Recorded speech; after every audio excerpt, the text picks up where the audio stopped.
నమస్తే.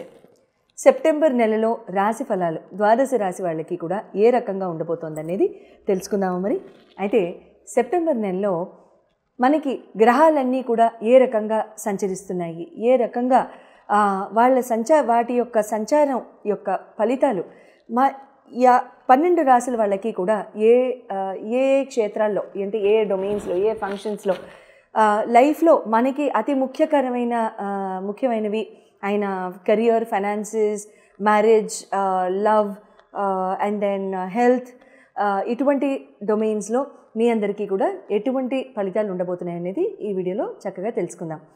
మొట్టమొదట ఈ నెలలో జరిగే గోచార రీత్యా ట్రాన్సిషన్స్ కనుక చూసుకున్నట్లయితే కుజ భగవానుడు సెప్టెంబర్ 13వ తారీఖు ఆయన కన్య నుంచి తులకి వెళ్ళడం జరుగుతోంది. అలాగే శుక్ర భగవానుడు సెప్టెంబర్ 15వ తారీఖు ఆయన సింహానికి వెళ్ళడం జరుగుతోంది కర్కాటక రాశి నుంచి.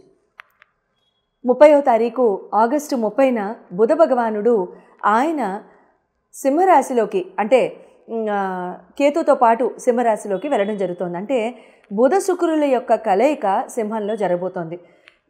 ఇది మాట్లాడుకుంటూ ఉండగానే రవి భగవానుడు కూడా సింహరాశిలోనే ప్రస్తుతానికి సంచరించడం కూడా జరుగుతోంది. సెప్టెంబర్ 15, 16, 17 ఆ ప్రాంతాల్లో ఆయన కూడా ముందుకు వెళ్ళిపోతారు, కన్యలోకి వెళ్ళిపోతారు. అయితే ముఖ్యమైన గోచారాలు ఇవి. చంద్రభగవానుడు అంటారా ప్రతి 2.5 రోజులకి ఆయన రాశి మారుతూనే ఉంటారు కాబట్టి ఇబ్బంది లేదు. తర్వాత బుధ రవి శుక్రుల కుజ యొక్క కలయికలు మాత్రం మార్పులు చేర్పులు మాత్రం ఉన్నాయి. గురు భగవానుడు శని రాహుకేతువుల యొక్క మార్పులు అయితే ఇప్పుడు ప్రస్తుతానికైతే ఏమీ లేవు. మనం చెప్పుకున్న విధంగానే వాళ్ళు ఆ గ్రహాల్లో ఆ గృహాల్లోనే ఇంకా ఉండడం జరుగుతుంది. నమస్తే. తులారాశి వారికి సెప్టెంబర్ నెలలో గ్రహ సంచార రీత్యా ఏ రకంగా ఎంత ఉత్తేజంగా, ఎంత ఉల్లాసంగా, హాయిగా, సుఖంగా, ఆనందంగా ఉండబోతుందో తెలుసుకుందాం. మరి తులారాశి వారికి రాశి లార్డ్ వచ్చి శుక్ర భగవానుడు సింహరాశిలోకి సెప్టెంబర్ 15న రావడం జరుగుతోంది. అంటే లాభస్థానానికి కేతుతో పాటు రవితో పాటు చేరడం జరుగుతోంది, బుధుడితో పాటు. ఇక్కడ మీ హెల్త్ అండ్ ఇమ్యూనిటీ ఎలా ఉంటుందంటే చాలా ఉల్లాసంగా, ఉత్తేజంగా, సుఖమయంగా, అయితే ఆనందంగా, అంటే లైఫ్లో ఇంకా అన్నీ నేను సాధించాను, అన్నీ నాకు వచ్చాయి, అన్నీ నాకు చేకూరాయి అనే ఫీలింగు మీకు ఇక్కడ తులారాశి వాళ్ళకి ఇక్కడ రావడం ఖచ్చితంగా జరగడానికి అవకాశం ఉంటుంది. ఓ రకంగా అంటే బాగా ఎంజాయ్మెంట్లో లైఫ్ వెళ్ళడం, కాస్త ప్రయాణాలు ఎక్కువ అవ్వడం, కాస్త ఆనందంగా ఉండడం, కాస్త ఇష్టం ఉంది తినడం, ఇష్టమైన వాళ్ళతో టైం స్పెండ్ చేయడం లాంటివి కూడా ఇక్కడ ఖచ్చితంగా జరుగుతాయి. ఆల్ ఇన్ ఆల్ బాగానే ఉంది. తులారాశి వాళ్ళకి పెద్దగా ఇబ్బంది అంటూ ఏమీ లేదు, ప్రాబ్లం అంటూ ఏం లేదండి. అయితే ఇక్కడ మీకు ఎడ్యుకేషనల్ లవ్ పరంగా కనుక చూసుకున్నట్లయితే మీకు శని భగవానుడు అవుతారు పంచమాధిపతి ఆయన రెట్రోల్లోనే ఉన్నారు కాబట్టి, షష్టమ స్థానాన్ని చూస్తూ రెట్రోల్లో ఉన్నారు కాబట్టి ఇక్కడ ఏమవుతుందంటే చాలా వరకు మీకు మిగతా గ్రహాల యొక్క సంచార రీత్యా కూడా మీకు అన్నీ కూడా గ్రహాలు ముందుకు వెళ్ళిపోతూనే ఉన్నాయి కాబట్టి ఇక్కడ ఓ రకంగా మీకు ఎటువంటి శత్రు బాధలు కానీ, రుణ బాధలు కానీ అటువంటివి లేకుండా ఒక దృఢమైన బంధాలు ఏర్పడడం కానీ, ప్రేమ వ్యవహారంలో కూడా చక్కగా ముందుకు వెళ్ళడం, దృఢమైన బంధం ఏర్పడడం, వీళ్ళే నాకు కరెక్ట్ అని ఒక నిర్ణయానికి రావడం లాంటివి జరుగుతూ ఉంటాయి.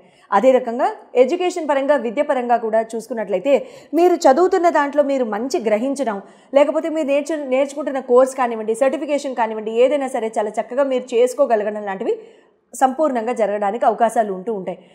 చక్కగా 5-year ప్లాన్ వేసుకోవడం, మీ జీవితాన్ని ఎలా తీసుకెళ్ళాలి, ఏం చదువుకోవాలి, ఏం అప్గ్రేడేషన్ చేసుకోవాలి, ఏం స్కిల్ సెట్ నేర్చుకోవాలి, మీరు ఎగ్జామ్స్ ఎప్పుడు రాయాలి, ఇటువంటి విషయాలన్నీ కూడా సంపూర్ణంగా చల్లగా జరగడానికి అవకాశాలు ఇక్కడ తులారాశి వాళ్ళకి ఏర్పడుతున్నాయి. మ్యారేజ్ హౌస్ కనుక చూసుకున్నట్లయితే మీకు సప్తమాధిపతి కుజ భగవానుడు మీకు తులలోకే వచ్చేస్తున్నారు. ఏం కావాలి, ఇంకా ఇబ్బంది లేదు. అయితే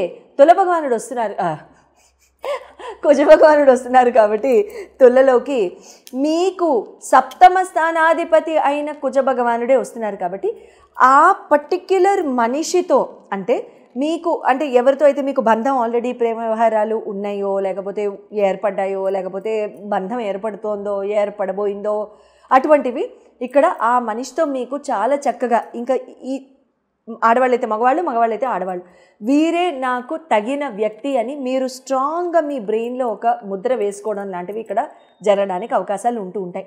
సుబ్రహ్మణ్య స్వామి ఆరాధన చక్కగా చేస్తే చాలా మంచి జరుగుతూ ఉంటుంది. సుబ్రహ్మణ్య స్వామికి 5 ఎరుపు రంగు పుష్పాలు ఏదైనా సరే, మందారాలు కానివ్వండి, గులాబీ పూలు కానివ్వండి, ఏదైనా సరే పెట్టి నమస్కరించుకోవడం మంచి జరుగుతూ ఉంటుంది.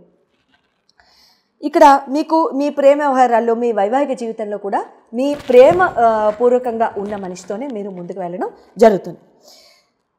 కెరీర్ అండ్ బిజినెస్ పరంగా కనుక చూసుకున్నట్టయితే బుధ భగవానుడు, చంద్ర భగవానుడు ఇద్దరు అవుతారు నవమ దశమాధిపతులు. మీకు చంద్రుడు ఎలాగో సరే 2.5 రోజులకు ముందుగా దాటేస్తూ ఉంటారు కాబట్టి బుధ భగవానుడు కనుక చూసుకున్నట్లయితే బుధుడు కూడా సింహంలోకి చేరుతున్నారు కాబట్టి ఆగస్టు 30న కేతుతో పాటు కలిసి, రవితో పాటు కలిసి మీకు ఇక్కడ లాభస్థానానికే వస్తున్నారు కాబట్టి ఒక రకంగా ఏదైనా మంచి వార్త వినడం, ఆపర్చునిటీ మీకు రావడం, మీకు ఏదైనా మంచి బిజినెస్ ఆపర్చునిటీ, కెరియర్ ఆపర్చునిటీ, ఏదైనా ఒక ఐడియా ఎవరో షేర్ చేయడం, అది మీకు నచ్చడం, వాళ్ళు మీ ఫ్రెండ్ సర్కిలే అవ్వడం, లేదా మీ జీవిత భాగస్వామి అవ్వాల్సిన వాళ్ళు అవ్వడం లాంటివి కూడా ఇక్కడ సంపూర్ణ అవకాశాలు 150% నాది గ్యారంటీ ఖచ్చితంగా ఇక్కడ జరగడానికి.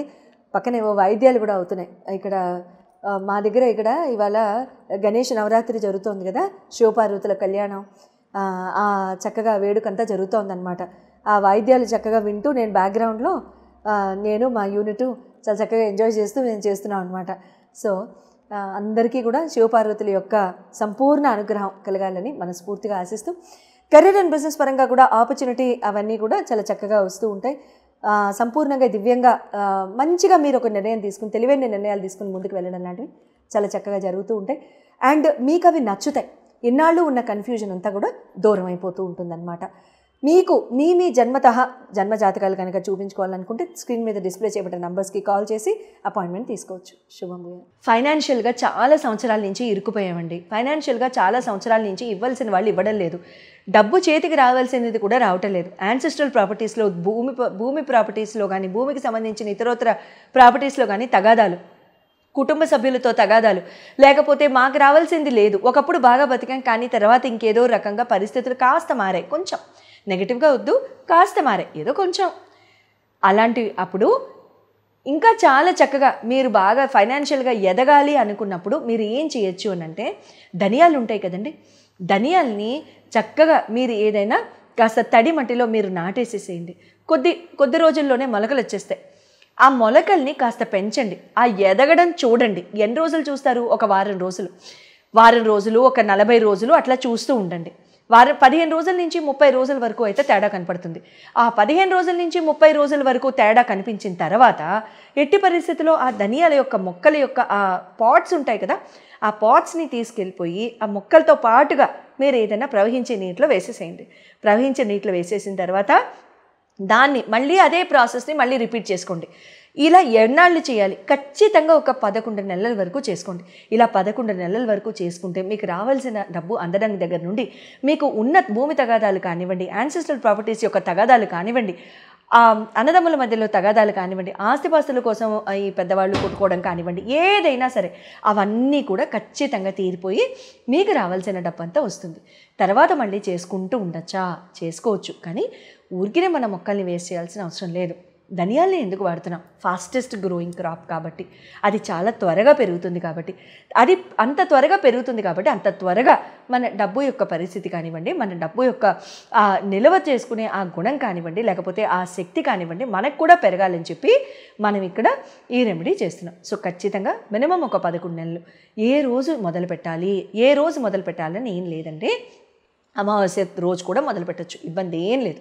మంగళవారం ఒక్క రోజు మొదలు పెట్టద్దు, ఎందుకంటే మళ్ళీ చేయాల్సి వస్తుంది. మళ్ళీ ఎప్పుడు చేస్తాము? మళ్ళీ పరిస్థితి మారితే చేస్తాం. ఎందుకు కోరుకోవడం? శుభంగా చేసుకోండి. మంగళవారం మంగళప్రదమైన రోజే. కాకపోతే ఏంటంటే తీర్చేసేవి ఏమన్నా ఉంటే మంగళవారం చేయాలి తప్ప పెంచుకునేది ఏమన్నా ఉంటే మాత్రం అలా చేయాల్సిన అవసరం లేదు. శుభం భూయాత్.